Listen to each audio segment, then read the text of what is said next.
Do from a long ways, my friend Brownie. Yeah,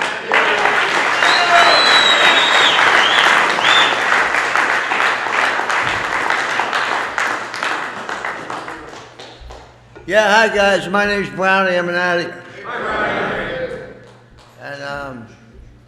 And I want to congratulate the committee, the guys that run the committee for the service that they've done. The guys that worked in the kitchen, I've seen them guys slaving in the kitchen. Food was great.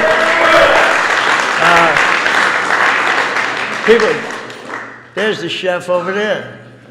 And the people that planned this committee and sacrificed their time, energy, and resources so we could have this beautiful event. Forest Grove Men's Retreat, number two, right? And I want to tell you guys this, that I'm excited about being in Oregon. I'm fucking loving Oregon. Oregon's all right. It's pretty. I want to know, how did you guys get all these trees here? Where did you carried them here? There's a lot of trees here. But I'm going to tell you this, I'm excited about being clean. Being clean is exciting to me. I'm enthusiastic about my recovery. I like to show enthusiasm because I feel it's a pure expression of gratitude, and it's infectious to the newcomer. You know, when I come into a Narcotics Anonymous meeting, nothing depresses me more than if the members look like they've been sentenced to the fucking meeting. So I'm here to tell you guys, not only do I want to be here, I'm fucking happy to be here. I'll go along with what it says in our basic text, that not only is this life better than the hell that we lived in, it's better than any life that I've ever known. And my journey in Narcotics Anonymous started in 1985. I was primarily, I'm from New York City. I'm from the great city of New York. And I'm primarily a heroin addict. I know it's hard to tell by looking at me. You guys might have to use your imagination a little bit. But I wasn't a refuser of any drugs. Yeah, very open-minded when it came to drug use. When I was on the methadone maintenance treatment program, a guy came up to me with a mayonnaise jar full of pills. And he said, "Brownie, do you know what these pills are?" I said, "Give me 10, I'll let you know in about half an hour." Yeah. So I was willing to try anything, you know. But primarily I was a heroin addict, and I started using in Bedford-Stuyvesant, Brooklyn, at a really young age. And all the things that happen to addicts began to happen to me. I became separated from anything healthy. I developed a criminalistic attitude, like the world owed me something. I could take whatever the fuck I wanted.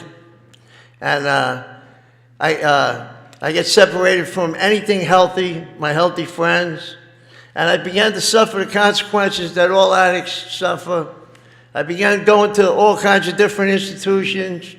And I realized at a young age that I had made a really serious mistake, sticking that needle in my arm. And I can remember wanting to be clean. And you guys got to understand that Narcotics Anonymous didn't come to New York City until June of 1981. So I spent a lot of years like just having to accept the bitter ends. There was no fucking way out. So I'm really grateful to Narcotics Anonymous that there's a way out now. You know, I'm excited about the fellowship, and I'm really like immensely grateful that there's a way to stay clean. And I want to take a minute out because I met a gentleman here that you guys are giving out awards for horseshoes and stuff. I want to give someone an award. This is a men's retreat t-shirt. And I met a guy yesterday. He told me he only had hours clean. Today he's got 1 day clean.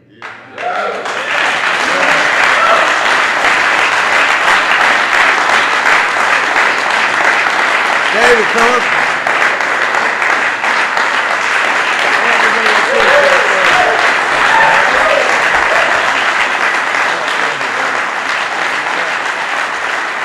Thank you, everybody.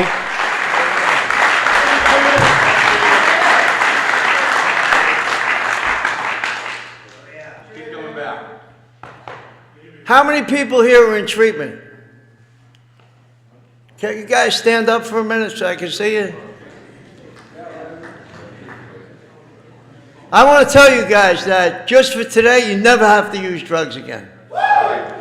You never have to use again. And that Narcotics Anonymous works if you work it. And I'm going to tell you, I'm going to share my story with you. I want to celebrate you guys coming to this meeting. I want to take not only my hat off to you, but my hair with it. So congratulations. Congratulations, guys. And, I get excited about the newcomers. The newcomers have been my passion in Narcotics Anonymous. And I'll tell you something, I used drugs for a long time. I'm going to sum up the using part real quick. I began to get arrested a lot. I say, I didn't get arrested and do a lot of time, I got arrested a lot of times. And I became an outdoorsman in the city of New York. I started to live outdoors. I remember a cop stopped me. I had a Hustler magazine in my back pocket. The cop was shaking me down, and he said, "What's this?" I said, "It's Hustler magazine." He said, "Do you read this?" I said, "Yeah." He said, "You should be reading Outdoor Life magazine." And, the basic text says that living skills were reduced to the animal level. Well, I know some animals that would be offended by that comparison. I seen a squirrel in Central Park. That motherfucker had his shit together far better than I ever dreamed I could have it. As a matter of fact, I seen that squirrel do something I was totally incapable of doing. I seen him bury a nut for the next day. Something I could never do. But on a more serious note, I used drugs until I was well into my 30s. I became homeless. I got an AIDS diagnosis in 1985, and I have a couple of diseases that I caught from using dirty needles. I have hepatitis A, B, C, D, E. I tell my friends I have a straight flush in hepatitis. But I had problems that had no solution when I came to Narcotics Anonymous. There was no solution. And I heard about Narcotics Anonymous actually in a shooting gallery on the Lower East Side of Manhattan. I was in a shooting gallery, and I had been conditioned to think that there was nothing that worked for what I suffered from. And I tried many different forms of treatment. I was sent to a lot. They were inventing shit for addicts back in the 60s. And I was very frustrated, like society's solutions only served to make me feel more hopeless. I remember I got arrested, and in the course of my arrest, they sent me to an outpatient drug treatment program. I had never heard of that before. It was new back then. And for me, the key word was out. The guy said, outpatient. I said, okay, I'll try that. I went there every day. You guys, I guess you know what outpatient treatment is. And on my way out of the outpatient treatment program, there was a little Korean doctor. And he said to me, stand by the door, and he said to me, Mr. Brown, he said, we have new treatment for heroin addiction. I said, you do? He said, yes. I said, well, what is it? He said, we call acupuncture. Now, I'd never heard of that before, so I said to him, really? I said, well, how does that work? He said, we use big needle.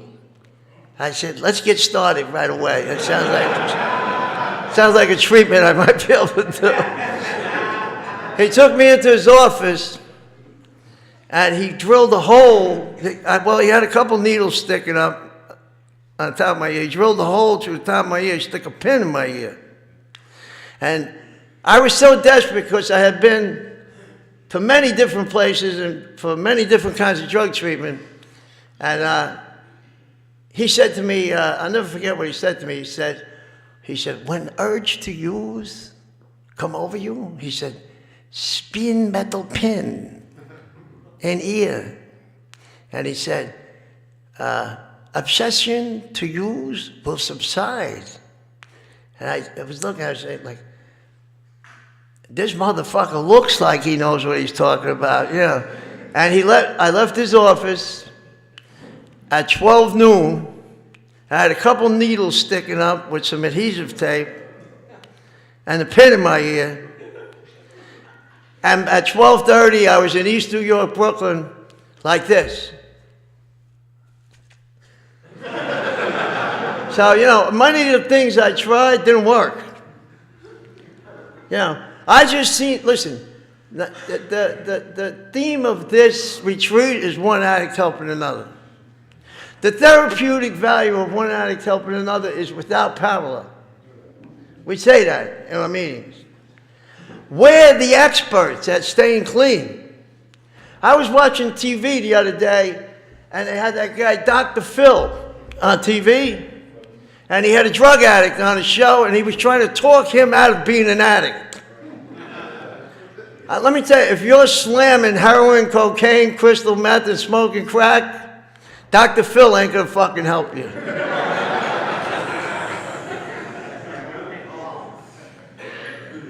So I was conditioned, and our readings are real specific about it. At every meeting we say, many of us ended up in jail or sought help from medicine, religion, and psychiatry. And the first step we talk about new towns, new jobs, new lovers. Halfway houses. Says everything we tried failed. That was my experience. And when I found out about Narcotics Anonymous, I was in a shooting gallery, and one of the guys in the shooting gallery, there was a meeting, one of the first meetings in New York City was on St. Mark's Place, and it was only about 2 blocks away from where I was shooting up. And one of the guys in the shooting gallery said, I think they have something that works for addicts now. And everybody was like, listening. And he even mentioned the guys' names that started the first meeting. And I remember their names. And all these years later, the guy who started the first meeting, he's my sponsor now. But I heard about it in the shooting gallery, and I remember where the first meeting was. I had passed there in my scrambling in the street, and I had seen the guys standing out in front, and I wondered what the fuck was going on in there. And then, like, a couple of things happened in like a 3-month period that I now know weren't a coincidence. That it was a plan of some spiritual force or energy that had entered my life, some kind of higher power that had already had an effect on me. And about maybe a month later, I had a partner that I used to sell heroin with, and he went away to prison.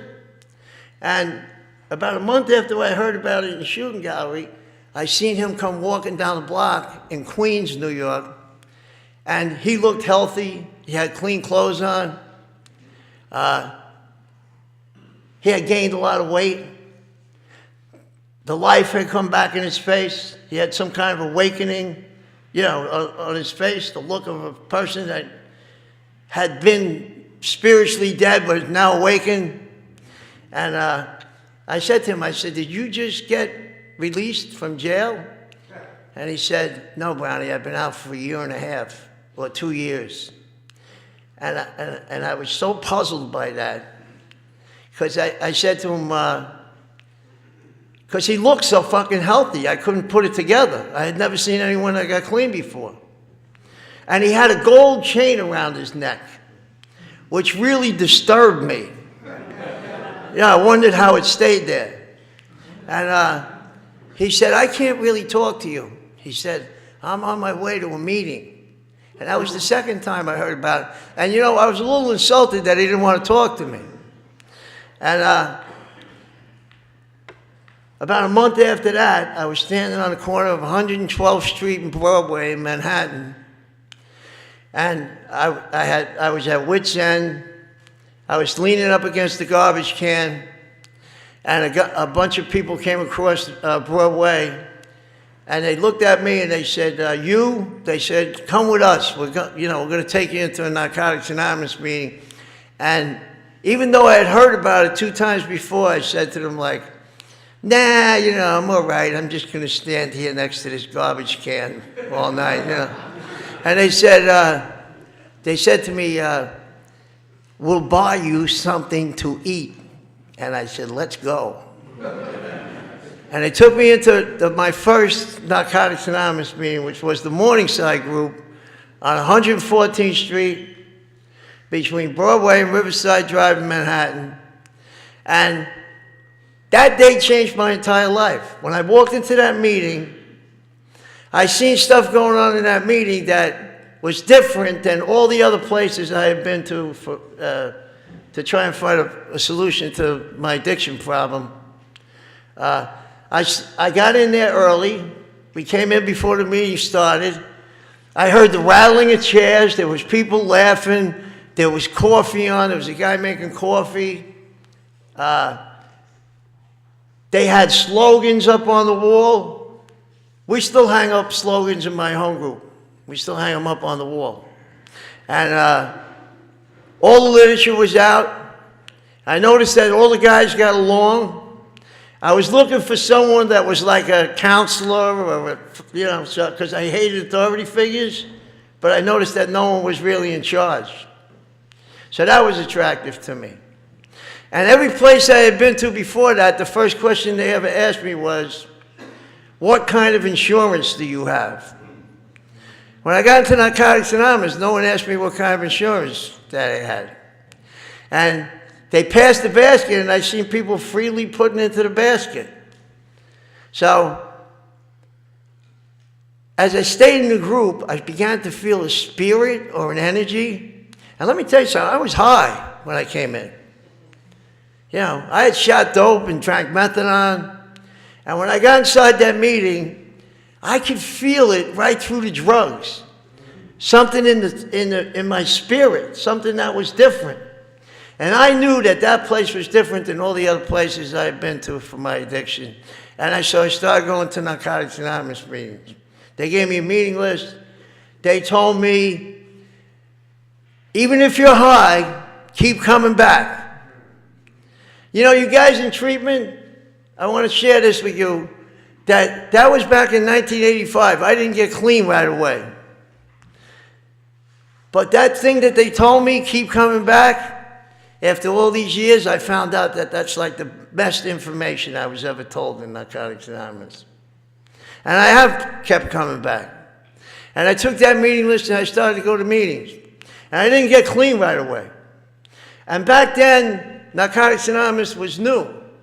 So it was kind of fucking wild in New York. There wasn't much guys that worked the steps. Everybody stayed clean purely on like relying on each other and basically the first step. And some of the meetings were like a criminal convention. There's a lot of criminal activity back then because the fellowship was new. There was no principles. So I couldn't stop using. So one of the guys, one night at my home group in Queens, had hijacked a truck from Kennedy Airport. And he had the truck out on the side of the meeting, and the truck was filled with sweaters. It was Christmas time. So everybody from the meeting was getting boxes of sweaters to sell for Christmas. So I got on the line to get a box of sweaters. Now, he was writing down everybody's name, give him a box of sweaters to sell. When he came to me, he said, no, he said, I'm not going to give you a box of sweaters to sell because you're using. So I said, well, what's the fucking difference? He said, in order to sell this stolen merchandise, you need to be clean first.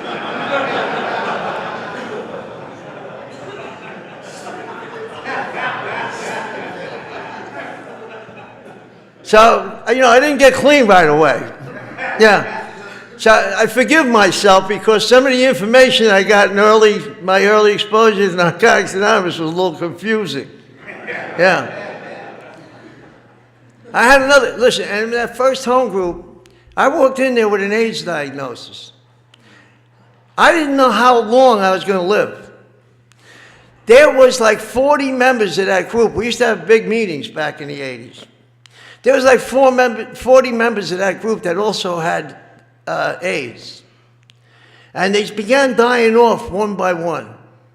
And I'm so grateful to those guys that I first met because they didn't fucking baby me. They taught me about the concept of complete abstinence from all drugs. And they did it by example. At one point, I wanted to be accepted by the guys, but I couldn't stop using, so I was lying about my clean time. So one of the guys picked me up and brought me to a meeting on Long Island, and that was far away. And on the way back from the meeting, we stopped at a red light, and he turned to me and he said, I had shot up right before I got in his car, and he said, how long are you clean, Brownie? And I said to him, 17 days, Mikey. I just came into my head, the number 17. So he said, okay. The next night he picked me up. We went to a meeting even further out on Long Island. And he said to me, after the meeting, we stopped at a red light. He turned to me and said, how long are you clean today? I couldn't remember what I said the day before.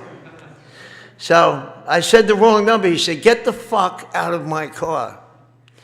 And he made me walk back, which is about 25 miles, back to New York City.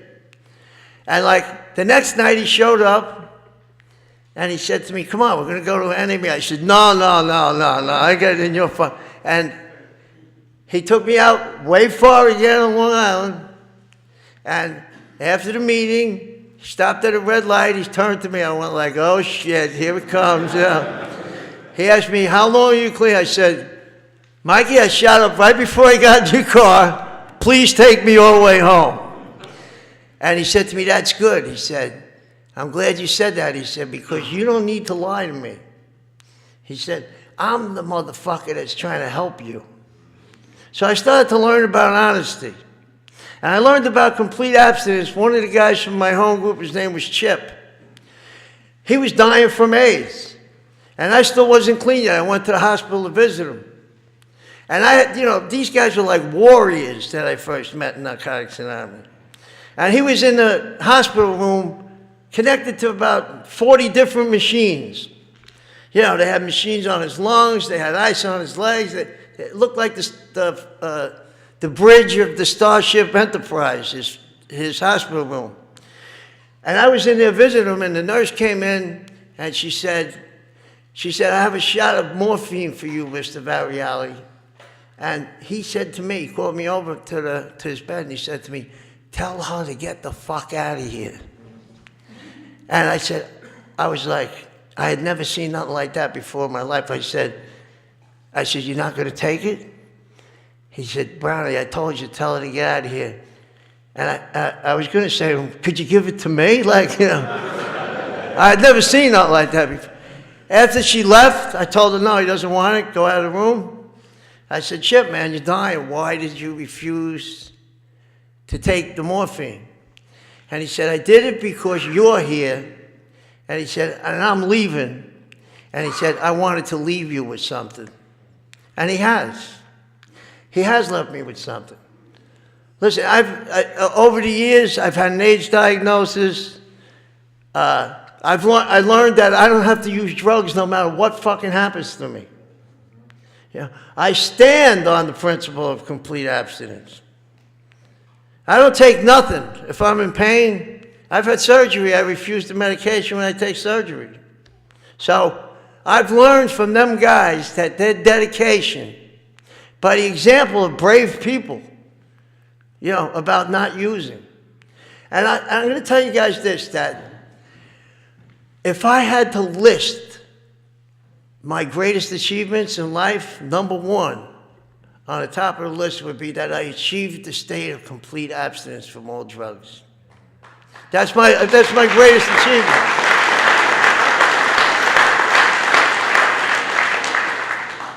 And number two would be that the obsession to drugs have been lifted from me. The obsession to use drugs has been lifted from me.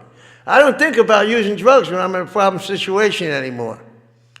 But I kept coming to NA, and I didn't get clean right away. Finally, I started to learn about the principles and about abstinence and about honesty, and I was able to get a little separation from me and the drugs. I kicked in meetings. I can remember being in meetings and kicking like fucking Bruce Lee, really sick. And I started to get a little separation, started to get longer periods of abstinence. And I came in '85, and I stayed in my first 12 years as a Narcotics Anonymous member. I was clean 1 year. I celebrated 1 year anniversary 3 different times. Then I went on to celebrate 2 years twice. And what I want to share with you guys about those periods, like abstinence is very important. I learned that abstinence is 90% of the game. But during those periods of abstinence, what I clearly see now is just abstinence. There was always something missing from my program. The basic text says that we've never seen a person who lives the Narcotics Anonymous program relapse. Never. So when I came back, this is how I began to catch on. The second time I had 2 years clean, it was 1998 in the summer. I used drugs again. I got arrested in Manhattan. I was in the bullpen in Manhattan Criminal Court with 30 other innocent guys waiting arraignment. And I made a simple observation in the bullpen. I noticed that none of the other guys in the bullpen had a sponsor or worked the steps neither. So I began to catch on like that. You know what we say, when you do what you've always done, you get what you've always got. So I started to get into the program. I got myself a sponsor. I started writing the steps out. I did a 4th step. When I wrote a 4th step, I started to accept the full measure of the disease. It could be a very painful situation to have no drugs in you and still think and act like a dope fiend. Still think and act in the old ways. So when I started to get an awareness of what my defects were in the 4th and the 5th step, I started to get a vision for my new life. And, I was very defiant. I was defiant. I was in so much pain, but I really had trouble listening. When I came into Narcotics Anonymous, guys would tell me, get a sponsor. I would tell them, no, I'm going to get a girlfriend. The only thing, I was a very bad picker of girlfriends. Like if a girl came in the meeting and she had a mental illness diagnosis, a criminal arrest record, on the methadone program for 30 years, a couple teeth missing, a black eye, one leg shorter than the other. I would look at that girl, I'd go, that's my girl right there. There is a God, sent me a nice girl. I thought I was like Oscar Goldman from the $6 Million Man. I would look at that girl, I go, I could rebuild her. According to my specification. So I started to learn about like some of my patterns and the defects that I had. And I started to chart a different course in Narcotics Anonymous. I have a home group. I want to tell you guys about my home group. My home group is the day-by-day group. We meet in Western Queens area in Elmhurst, New York at 8130 Baxter Avenue. We meet at 12 noon, Monday through Friday. And my home group's a real special place because that's where I get to treat people like I was treated when I first came into Narcotics Anonymous. And I get to give away what I've been given. You know, my sponsor told me when I started to do the step work with him, he said, look, I'm going to sacrifice my time and my energy. He said, it's a privilege to help someone through the steps. He said, but tell me now if you're not going to do this for anybody else, because I won't even fucking bother. And I tell my sponsees the same thing now. I feel it's my responsibility. I've been given a precious gift to give that gift back to other hopeless individuals. And my home group, it's an inner city home group. And I love it there because it's a beginner's meeting. And my home group is a beginner's meeting. And at my home group, we're on the bottom floor, on the second floor, is all the guys in the halfway house that just are re-assimilating into society in the halfway house. So they can come right downstairs into the meeting. If you open the door to my home group and look across the street, you see the door of the methadone maintenance treatment program across the street. And if you make a left from my home group across the street, there's a topless bar there where they sell cocaine all night long. And if you make a right and go about half a mile, is the bridge to Rikers Island. So I get to see, we got plenty of customers coming in. Yeah.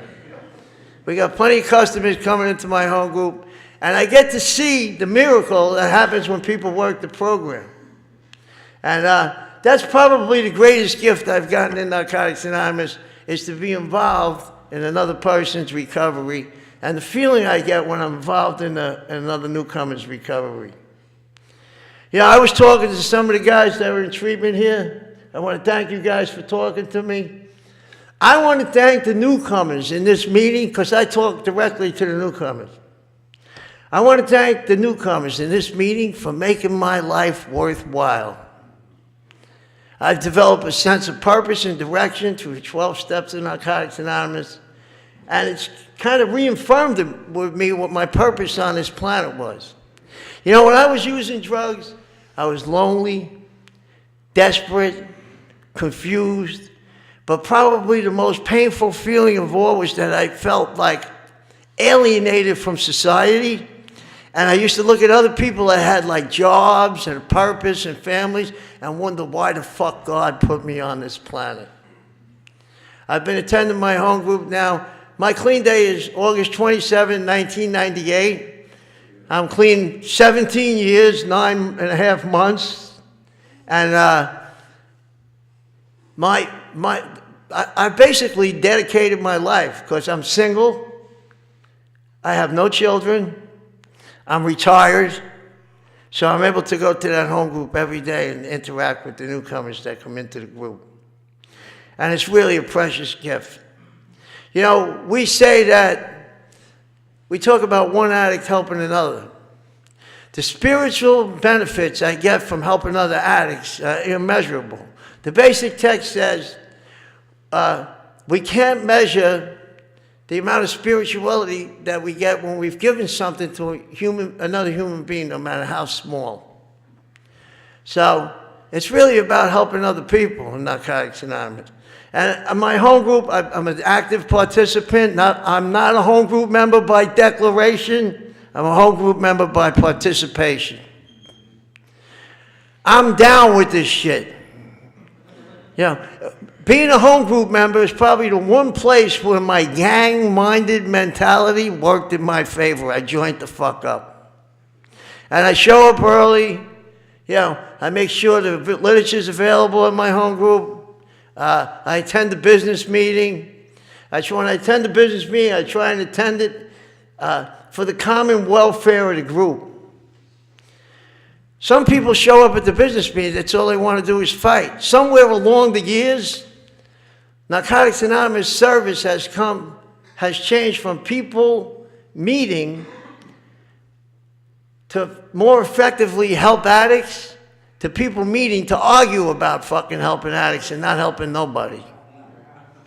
So, at my home group, I try and be agreeable with the people in my home group.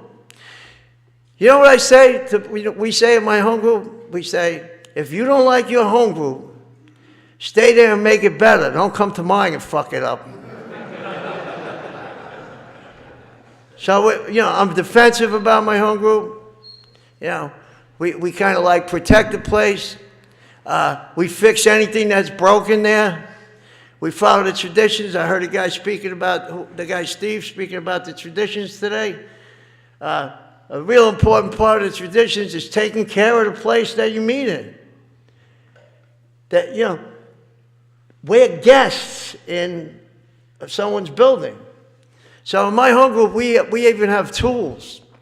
We have one toilet that's co-ed. We have to knock before you go in. And those guys come in on methadone, and they take these huge concrete methadone shits and clog the toilet up about once every 10 days.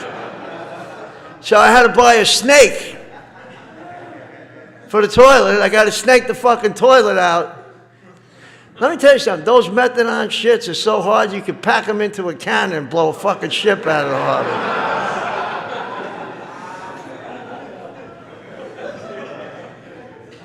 And I'll tell you something. Listen, guys, I'm clean. It's almost 18 years. I've been through the steps, right? I've been involved in all kinds of different service committees. I know what the traditions are. I served the region. I know the 12 concepts for service. I'll tell you something. When people tell me they know all that shit, the only thing that stuff has done for me is made me, it hasn't made me, it made me like more ready to sit in the fucking beginner's meeting next to a newcomer that's kicking and help that person get clean. Some people come in and start telling me about all this shit, all these traditions and concepts and stuff. I say to them, do you know where the fucking mop is? Because if you don't know where the mop is, you're not practicing none of it. I show up, I set the fucking meeting up. If someone pukes, I mop it up. Sometimes the guys come in my meeting stoned. They're throwing fucking cork like this. Flat on the fucking wall. One thing the newcomer has done for me is taught me a lot about patience and tolerance and humility. So I'm really grateful to be clean. And I'm going to tell you guys a little about my personal recovery. When I got clean, I had problems that had no solutions. I had an AIDS diagnosis. I had hepatitis C. I never had a place to live. When I came into Narcotics Anonymous, I had no teeth. I just want to let you know, by some kind of miracle in recovery, my teeth have grown back over the years in recovery. But all kind of stuff, I thought I could never make it. I thought I really could never make it. And I just concentrated on the suggestions of the program. I called people. I became a home group member. I got involved in the steps. I didn't use just for today, one day at a time. I began to get more confidence. I began to make better decisions through the step work. I began to take care of myself. Look, when I had a year clean, I went to the doctor, and the doctor, I had a pack of Camel cigarettes in my top pocket. And the doctor said to me, he said, what the fuck is that? I said, they're Camels, you want one? He said, no, I don't want one. He said, and if you come back here with them cigarettes in your pocket, he said, you're going to have to find another doctor. So being that I was involved in the steps, I was able to address those defects of defiance and procrastination and apathy. And the symptom disappeared. I stopped smoking cigarettes 16 years ago. It extended my life in recovery. And then I started taking care of my health in other ways. You know, Narcotics Anonymous made me into a senior citizen. I have an AIDS diagnosis for 31 years. I started exercising. I changed my diet, and I bought a bicycle. I started riding the bike. The first day I rode the bike, I could only ride it about maybe a half a mile. I was exhausted. So I started adding one New York City street block every day.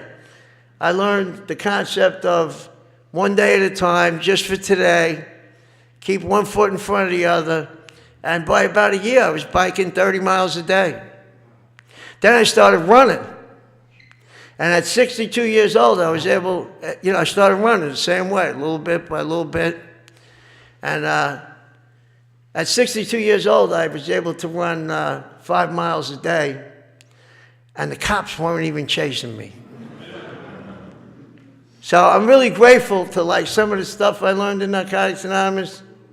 I haven't been in an insane relationship here with another Narcotics Anonymous member in 17 years, 9.5 months. And by no coincidence, I'm clean 17 years and 9.5 months. So, I'm not saying that I don't go with anybody. I'm just saying I don't fuck with the women in Narcotics Anonymous. When I first started fucking around with the girls, when I was relapsing back in those years, I was picking a girl up in front of the therapeutic community. She got released for the weekend. I brought her into the meeting, and one of the guys in the meeting said to me, "Who's that?" I said, "That's my girl." He said, "Isn't she in an institution?" I said, "Yeah." He said, "Don't you know that what you're doing is like shopping in the dented can aisle of the supermarket?" I said, "Watch it, motherfucker, that's my girl."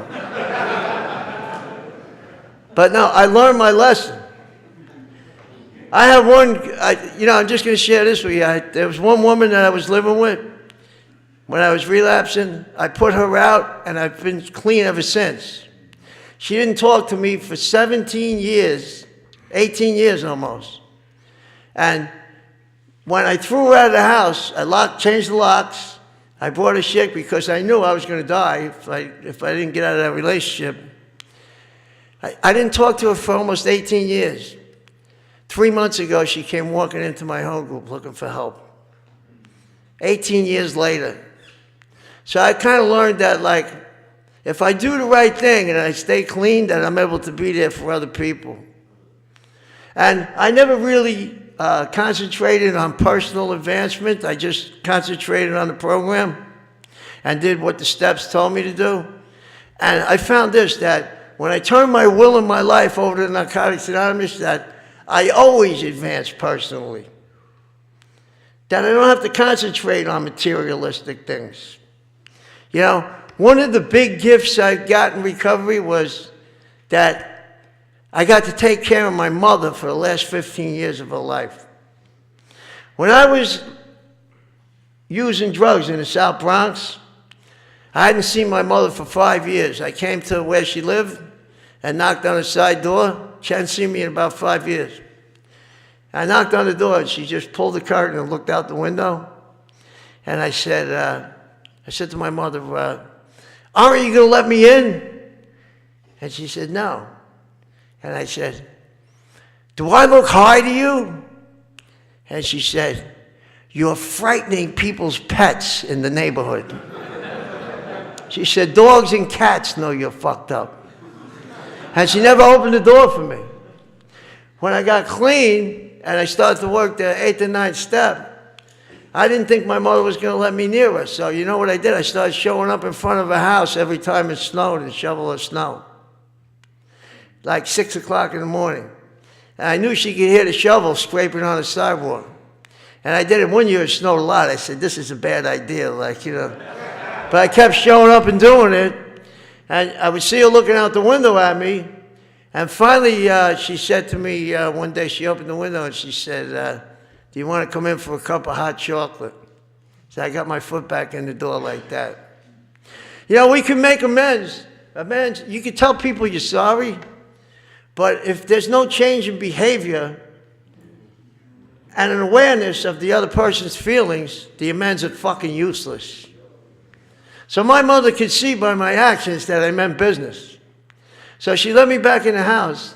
And when I first got back in the house with her, I was so riddled with guilt and shame that I felt like a cockroach on a hot stove. I wanted to get out of the house like right away.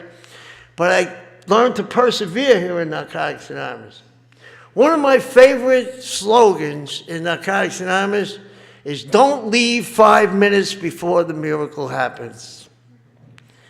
Because you never know what's going to happen. Life could be a new adventure. We have no way of knowing what the fuck is going to happen. So I continued to work the program. I got to take care of my mother. I became I went from my mother's worst nightmare to my mother's best friend over the last 15 years. And I got to feed my mother her last meal. She had fell and broke a hip. I had the life alert and all of that. And she was in the hospital. She had the hip surgery. They moved her to a nursing home. I knew she was 91 years old. I knew she wasn't going to make it. So I was up there a lot with her. And the last night, she couldn't like even pick her own food up. I was spoon feeding my mother her last meal. And the next day I came in, she was in like a catatonic state. Like, you know, like with a glaze over her eyes. I knew she was going to check out. So I wanted to talk to her one last time. Because I had gotten to the point where I enjoyed rapping with my mother. And sometimes I didn't even know what the fuck she was talking about. I just enjoyed being in her presence and listening to her talk. And I kept shaking. I said, wake up, say something, say something. You know, I wanted her to say something to me one last time. And around 4 o'clock in the afternoon, she started mumbling something. So I stuck my ear next to her mouth. And you know what the last thing my mother ever said to me was? She said, pay the bills. The last thing my mother said. And you want to know something? It sounds funny. But when she said it, it kind of touched me in a spiritual way because I knew that over the last 15 years, I had paid all the bills. And I knew that she could trust me to take care of everything and that she could leave in peace. And I knew that not only was the financial bills paid, but the spiritual and emotional bills between me and my mother, the relationship had been restored to its natural state. And when my mother passed away, the 9-step work that I did took the sting out of her death. You know, I was able to just accept her death because I knew I had done the right thing. And the real thing it did for me was it changed the perception, my perception of myself in my own eyes. I started to view myself as real worthy and someone that could do the right thing when the going gets tough. You know, and over the last couple of years, I developed stage 4 liver disease. I was on the interferon therapy twice for over a year. And then they told me I had stage 4 scarring on my liver. So many of my friends have died from liver disease. So I was kind of like worried that, like, you know, I figured like that's what I was going to face. And they came out with the new pill. You guys know about the new pill, the Brownie? I went into the hospital at my HIV clinic. You know, I've learned to become proactive about my life. And I told them, I'm not leaving until you sign me up for this new drug. And they said, well, we can't do it today. I said, well, then cancel all your patients out of the waiting room because I'm not going. So they went to the other room. They came back in. They said, okay, we're going to deal with it. And they got, I was the first one in the whole hospital to get the Brownie. I had to stay on it for like a year. I stayed on it for a year. And when I had 17 years clean on August 27th last year, I had been off it for 6 months. They called me and they told me that I'm cured from the hepatitis C virus. Now, cured isn't a word we throw around too loosely in Narcotics Anonymous. Yeah. I was like, what? Yeah, what? They said it's not going to come back. And, yeah, I got a place to live. I've done other kinds of amends over the last 17 plus years. When I first got clean, I owed the IRS about $60,000. I was on disability. So I couldn't figure out like how I was getting, it seemed hopeless to me. Yeah, and someone told me share about it in a meeting. I shared about it in a meeting, and a guy came up to me and said, my brother's a tax lawyer, call him. I called his brother, and his brother said, I can't help you, but call this number. He gave me the phone number for a university in Manhattan that teaches the students to be tax lawyers. So I called them. They have a tax clinic.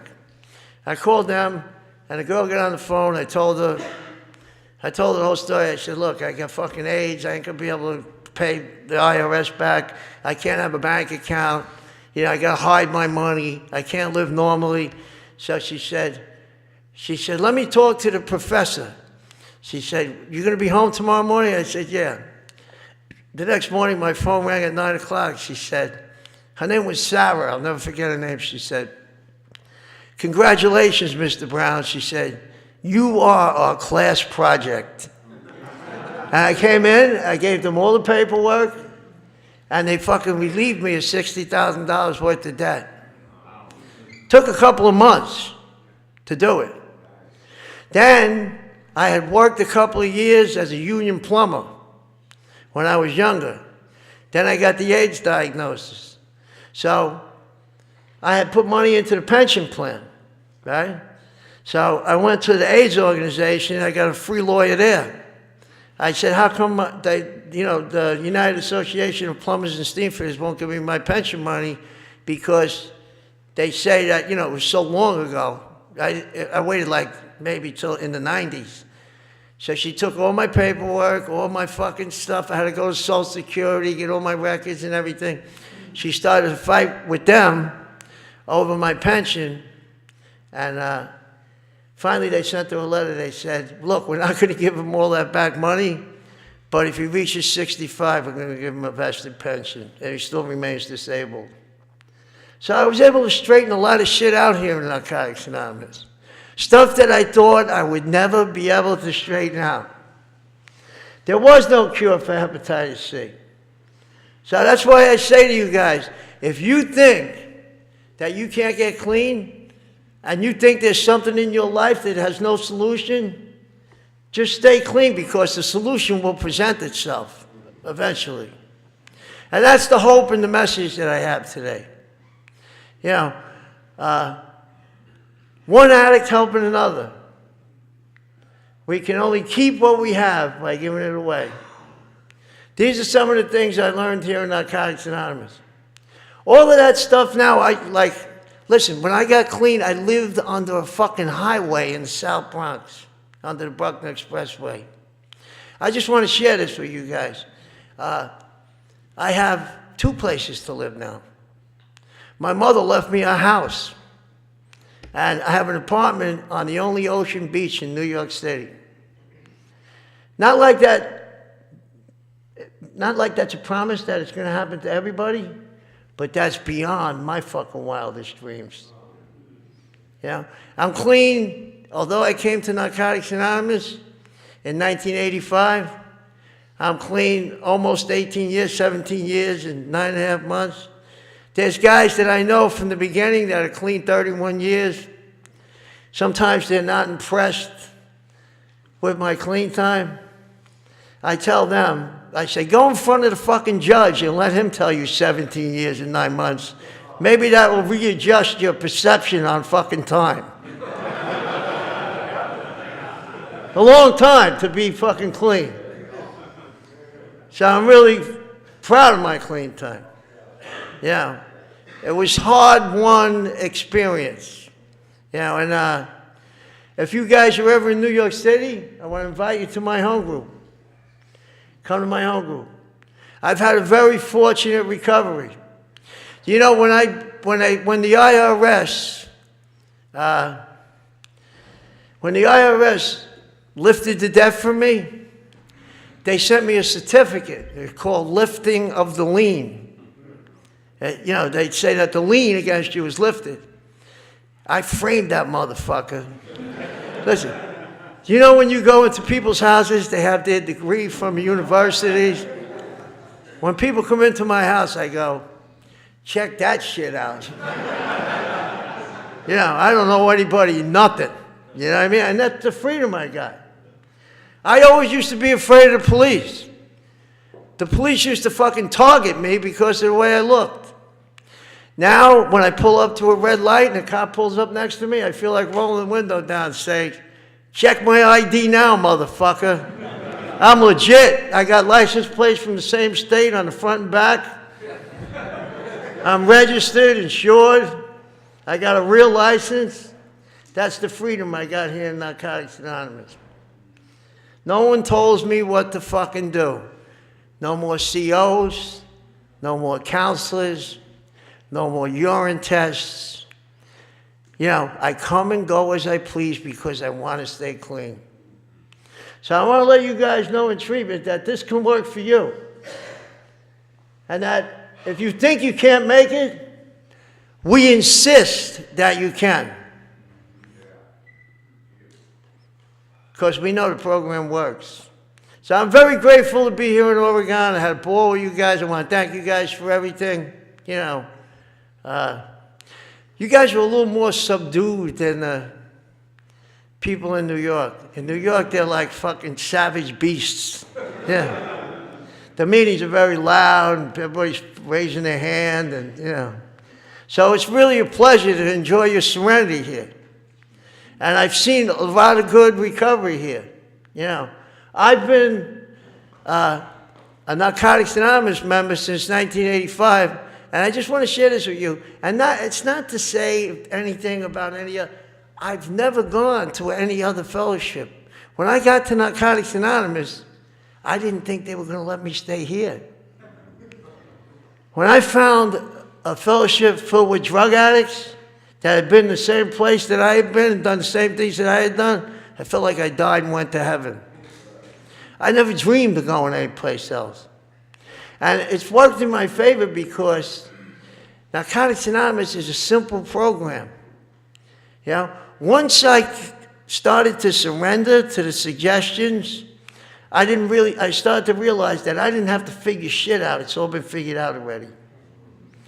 You know, it says in the basic text that you don't even have to understand this program for it to work for you. All you need to do is follow direction. When I started to follow direction and give my will and my life over to the power of the program, get a home group, make phone calls, join up, prize my membership in Narcotics Anonymous, my fucking life opened up like a flower in the sun. You know, and I'm just very grateful. I'm grateful to be here. Narcotics Anonymous turned me into a fucking senior citizen. And, you know, I'm grateful to be in Oregon. Thanks for having me here, guys.